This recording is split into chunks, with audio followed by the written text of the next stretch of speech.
जान, हम तोरा से शादी करे के चाहता नहीं, आ तू कहता रहे कि हमरा से शादी ना करबे।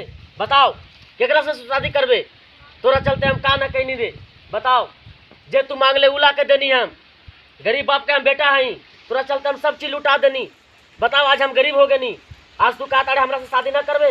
एगो समय रहे कि तू हमार मुंह देखत रहे, हम तोहार मुंह देखत रही। आज तू कहता रहे हमरा भूल जो, ना भूलब।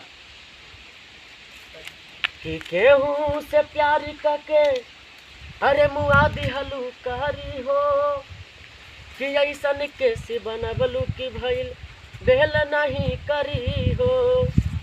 कि जुदाई जहर से अरे होता बेजादा, कि प्यार में तहरा अभी जितवा अब ता गल के भइल आधा। लइका कहता कि जब से सुनले बानी ससुरा जैबू तुए सोना, कुछऊ नहीं भावे हमरा आबे खाली रोना। कि तोह से दूर होके बोला कैसे तोहरा बिना जीही, जे दिल दिल बा उ जान भी दे दी, जे दिल दिल बा उ जान भी दे दी। कि जब से सुनले बानी ससुरा जैबू तुए सोना, कुछऊ नहीं भावे हमरा आबे खाली रोना।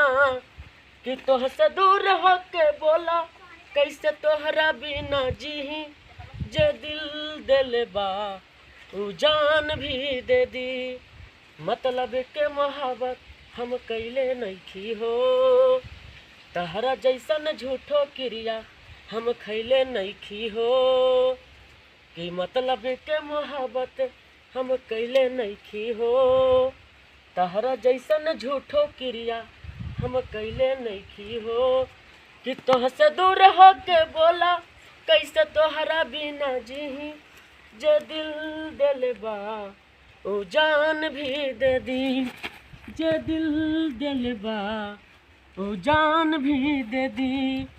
कि जब से सुनले बानी ससुरा जैबू तुए सोना, कुछऊ नहीं भावे हमरा आबे खाली रोना।